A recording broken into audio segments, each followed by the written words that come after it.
ሰራዊት ባለሟሲውን የአፋባሃ ምዕራብ አማራ ቀጠና ቴዎድሮስ እዝ የአምስተኛ መንገሻ ቴክም ክፍለ ጦር አባል ነች። የ19 ዓመት ወጣት ነች። እንግዲህ እንደማንኛውም የፋኖ አባል በርካታ እንስት ፋኖች ድርጅታችን ጋር በተለያየ ደረጃ በአመራርነትም በአባልነትም በተለያየ መንገድ ተሳትፎ እንደሚያደርጉ ይታወቃል። ከነኛ መካከል አንዷ ነች።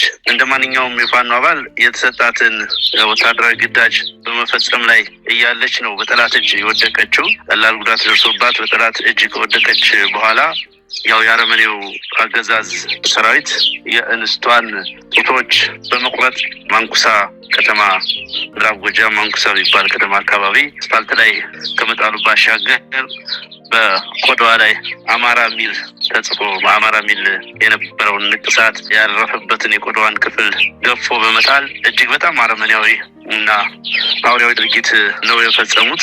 ይሄ በተደጋጋሚ የጦርነት ከጀመረ ጊዜ ጀምሮ በተለያየ መንገድ ሲያደርጉት የኖሩት ነው። በሆነ አጋጣሚ በእጃቸው የገባው ንጹሃንን ጨምሮ ተዋጊዎችን ብቻ ሳይሆን በሳት አቃጥለዋል። ከዚህ በፊት ብልታቸውን ቆርጠዋል፣ አንገት ቆርጠዋል። ይሄ አይነት አረመኔያዊ ተግባራቸው አንደኛው የጦርነቱ ስልት ሆኖ መተግበር ከጀመረ ቆይቷል። የጦርነት ከጀመረ ጊዜ ጀምሮ ይህን ሲያደርጉት ነው የቆዩት። የሚያደርጉበት ዋነኛው ዓላማ ማህበረሰቡን በሽብር የፖለቲካ ሀሳባቸውን እንዲቀበልና በባርነት እንዲገዛ እና ከትግሉም እንዲናጠብ ታስቦበት የሚደረግ ነው። በአውደ ውጊያ በመደበኛው ውጊያ የሚያደርገው የማጥፋት ግብ የከሸፈበት አገዛዝ እንደነኛ አይነት አስቀያሚ ድርጊቶችን በመፈጸም ህዝቡን በማስጨነቅ አጋዩን በማስጨነቅ ሽብር በመፍጠር ፖለቲካ ዓላማውን ለማሳካት የሚያደርገው ተጋድሎ ነው። በእኛ በኩል እነኝና መሰል ድርጊቶች በተደጋጋሚ የተፈጸሙ የቆዩ ቢሆኑም ድርጊቶቹ የበለጠ ቁጭትን የሚፈጥሩ የበለጠ እልህን የሚፈጥሩ የበለጠ አገዛዙ ምን ያክል የአማራ ህዝብ ላይ ጥላቻ እንዳለው ምን ያክልም የአማራን ህዝብ ዘር ለማጥፋት አበርትቶ እንደሚሰራ የሚያመላክቱ መሆናቸውን በመገንዘብ በእልህና በቁጭት አገዛዙን ለማስወገድ የምናደርገውን ተጋድሎ አጠናክረን የምንቀጥል መሆኑን እንግዲህ እንደ አፋባም የወጣ መግለጫ አለ። በየግላችንም የሰጠናቸው መልሶች አሉ። ለጉዳዩ በአጠቃላይ በፋኖች ላይ ከፍተኛ የሆነ እልህና ቁጭትን አስፍኗል። ይሄ አጸያፊ ድርጊት በማህበረሰቡ ላይም ከፍተኛ ቁጣን የቀሰቀሰ ድርጊት ነው አገዛዙ የፈጸመው። እንዳነሳውልህ ይህ ድርጊት በተደጋጋሚ የሚፈጸም በተለያየ ጊዜ የሚከናወን ፋኒት በዓለም መሳሪያን አገዛዙን እየተዋጋች ያለች አንድ ነፍሷን ለህዝቧ ልትሰጥ እየወሰነች ነች። ሌሎች እህቶቻችን በየጓዳው በየቤታቸው ሳይታጠቁም እንደዚህ አይነት ድርጊት ሲፈጸምባቸው ነው የቆየው። በአጠቃላይ ያገዛዙ ዋነኛ መገለጫ እና ዋነኛ የአውሬነት ባህሪው መሆኑን በተደጋጋሚ ስንናገር የነበረው አሁንም በተግባር ያ ድርጊት እየተፈጸመ ነው የሆነው ያለው ነገር እንግዲህ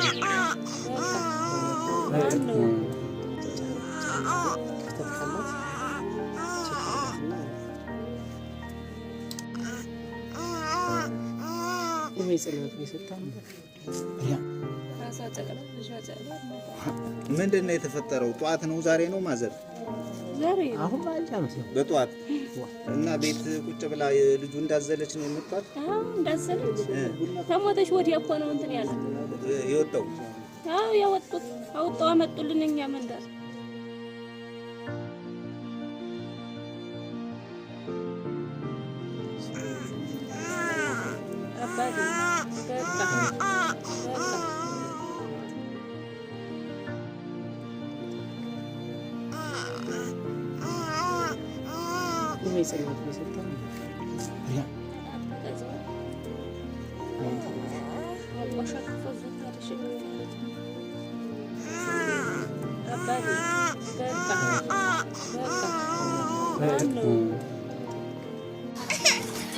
ሰላም አሁን የሚገኘው ቀጥታ እንግዲህ ባህር ዳር ዙሪያ ደና ማርያም ቀበሌ ላይ ድሮን ጥቃት በደረሰበት ቦታ ላይ የሚገኘው እንግዲህ ሽንፈቱን አምኖ የተቀበለው የመጨረሻው የሽንፈት ምልክቱን ለማሳየት ይሄን ህፃን እንደምታዩት እንግዲህ እናቱ ሙታ ይሄ ህፃን እንግዲህ በእግዚአብሔር ጥበብ ተርፏል።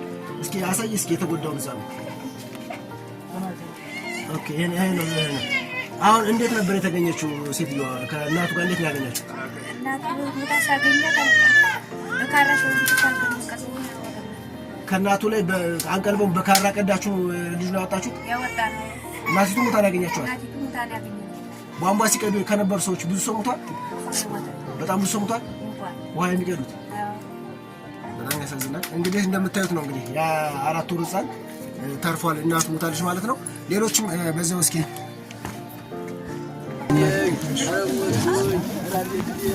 እንግዲህ አሁን ፕሮግራማችን የሚቀጥለው ትክክላለህ ወይ ነው። ልጁ እንግዲህ 4 ወር ልጅ የሞተበት ነው ባለቤቱ ነው ማለት ነው። ወንድሜ ምን እየሰራሽ ነበር በሰዓቱ? ይስላል በሰዓቱ እዛ ቡና እያፈላሽ ነበረ ገምጣ የነበረችው። የቡና ቁርስ ነበር ማሽን ላይ እየቆላች ነው ያገኘው። የቡና ቁርስ ነበር ማሽን ላይ እየቆላች ነው። የቡና ቁርስ ነው ማሽን ላይ እየቆላች የነበረው። አዎ ቡና አፍልታ ነበረ። እድሜ ራቢያ እድሜ ሰሰት ይህ ገዳይና አማራን ለማጥፋት የተነሳው ይህ መራሹ መንግስት ዛሬ ገና የ25 ዓመታት ወጣት ሚስቱን ነው እንግዲህ የ4 ወር ህፃን ጥላበት እንዲትሄድ ያደረገ ማለት ነው። ይሄ ብቻ አይደለም፣ ብዙ ወጣቶች ሙተዋል። ብዙ ወጣቶች ሙተዋል ማለት ነው። በተራ ሁሎችንም ስማችሁን በሚዲያ የምናደርስ ይሆናል ማለት ነው። እግዚአብሔር ያዝና ወንድሜ፣ እግዚአብሔር ያዝና።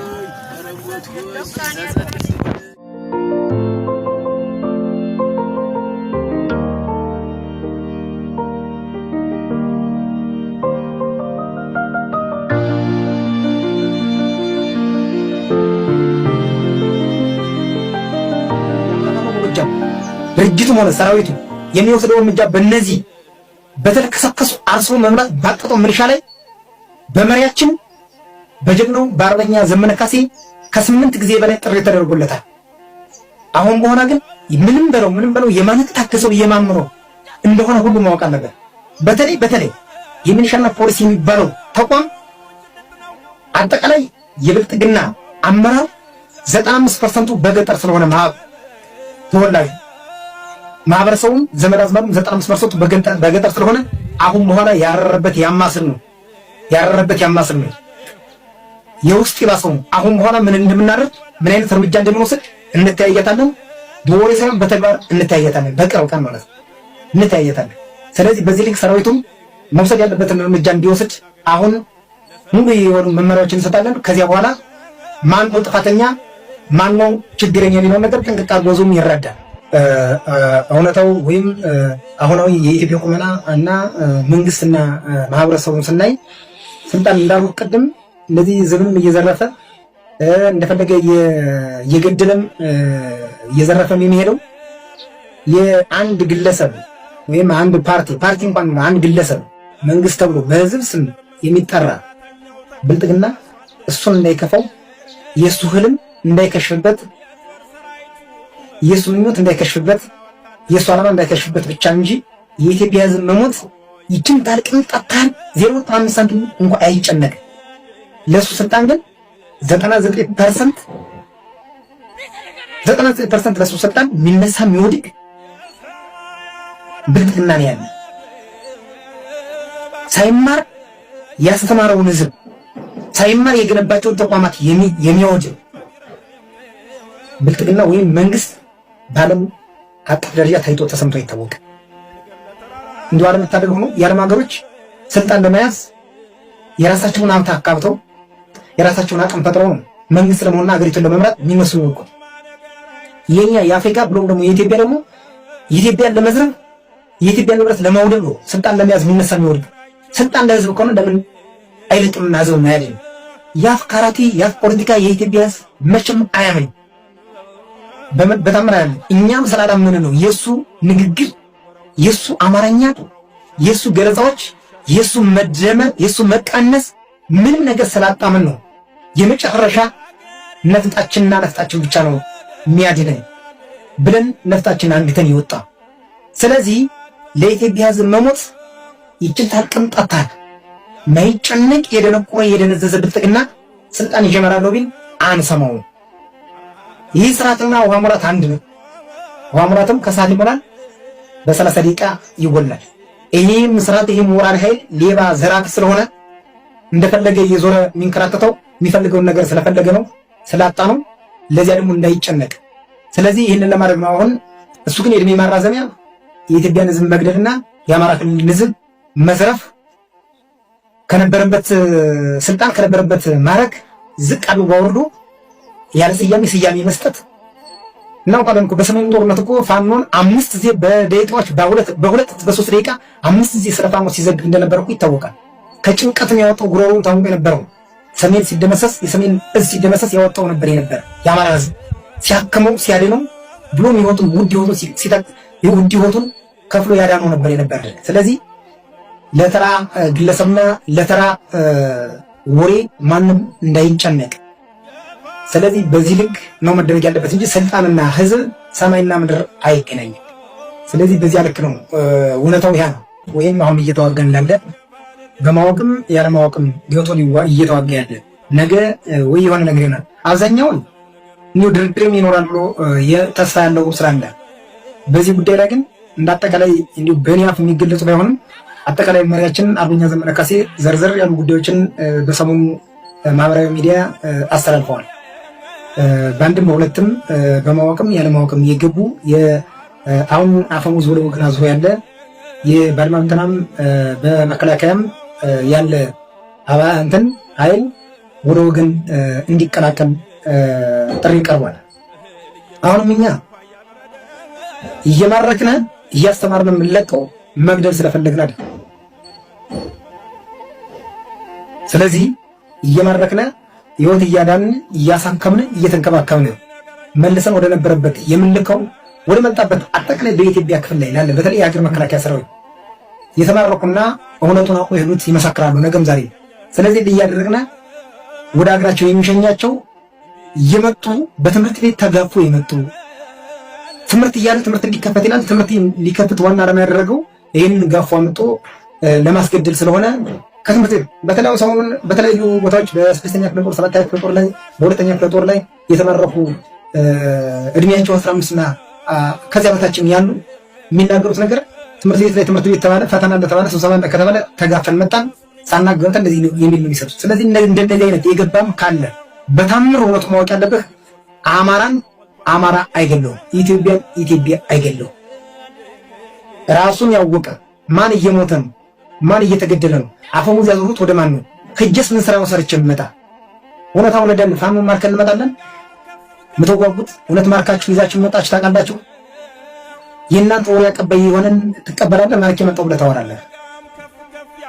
ስለዚህ ከዚህ አንጻር ግን እንዳጠቃላይ ወደ እውነታው ሳይድ አሁንም ሰውም ትሆኑ ከሆነና ወደ ህዝባችን ትመለሱ ከሆነ ቤታችን ሰፊ ነው፣ ትግላችን መራራ ነው፣ እድላችን ማይቀር ስለሆነ መጣችሁ ወደ ህዝባችሁ ተቀላቅላችሁ ያለውን ስርዓት እውነቱን መጣችሁ ለህዝባችሁ ብታስተምሩና ከዚህም እንዳለ ለሰራዊታችን ብታስተምሩ የተሻለ ነገር ይሆናል። ምናልባት ግን በአንዳንድ ቦታዎች ላይ የተለመዱ ነገሮች ነበሩ። እነሱ ግን እንዲስተካከሉ ንግግርም አድርገናል። እንዲስተካከሉም የሁሉም የድርጅታችን ስም ስለሆነ አጠቃላይ በሁሉም በሸዋም በጎንደር በጎጃም የምትዋጋ አማራ የሆነ ከአድማ ብተና በተለያየ ቦታም ያለ ከነ መሳሪያው ወጦ ባለበት ሎ እንዲታገል የሸዋው ጎጃም ላይ የሚወጣ ከሆነ የጎጃሙ ሸዋ ላይ የሚወጣ ከሆነ የወሎው ጎንደር ላይ የሚወጣ ከሆነ አጠቃላይ በአራቱም አገራት የሚወጣ የታጠቀ የጠላት ኃይል ወጦ የሚሄድ ከሆነ ምናልባትም መሳሪያውን እየሸጠ ሊመጣ አንነግር ባለበት ቦታ ወጥቶ ሲሆን በተሻለ መልኩ ሁሉ በያለበት በየቦታው ሁሉ እንዲዋጋ መሳሪያውን ይዞ ወጥቶ በየትኛውም ቦታ ያለ ተዋጊ ኃይል መሳሪያውን ይዞ ወጥቶ ሄዶ በትውልድ ቦታው ላይ ወይም በድርጅቱ የወሎ በወሎ በጎንደር በጎንደር የሸዋ በሸዋ ወጡ እንዲዋጋ ጥሪያችንን እናስተላልፋለን። ከዚያ ውጭ ግን ምናልባት በአንድም በሁለትም አብዛኛው ከመሳሪያ ጋር አሰጣጥ ጋር ተያይዞ ግን መሳሪያ አሰጣጥ ጋር ተያይዞ በአንድም በሁለትም ጸረ ኮንትሮባንዶች የእያሰለጠነ ኮንትሮባንዶች እናስወጣለን የፋኖ አባል ነን እያሉ እያስወጡ ከጠላት የሚመጣን መሳሪያ እየሸጡ ምናልባትም ግለሰቦችም ከጠላት የሚመጣን እጅ ሰጡ ወደ ህዝቡ የሚመለስን የሚዘርፉ መሳሪያውንም በድብቅ አስወጥተው ሽጠው ብር ሳይሰጡ የሚልኩ አካላት ካለ በእነዚህ ላይ እርምጃ እንወስዳለን። እነዚህ ነገሮችም እንዳይደገሙ አጠቃላይ ለሰራዊታችን የምናስተላልፍ መሆኑን ከወዲሁ እናሳውቃለን። የወገን ጦር ሰራዊታችን እንዳጠቃላይ አሁን በሚኖረን ግዳጅና አሁን በሚሰጠን የግዳጅ መመሪያዎች ብሎም የዘመቻ እቅዶችን ሊኖሩ ይችላሉ።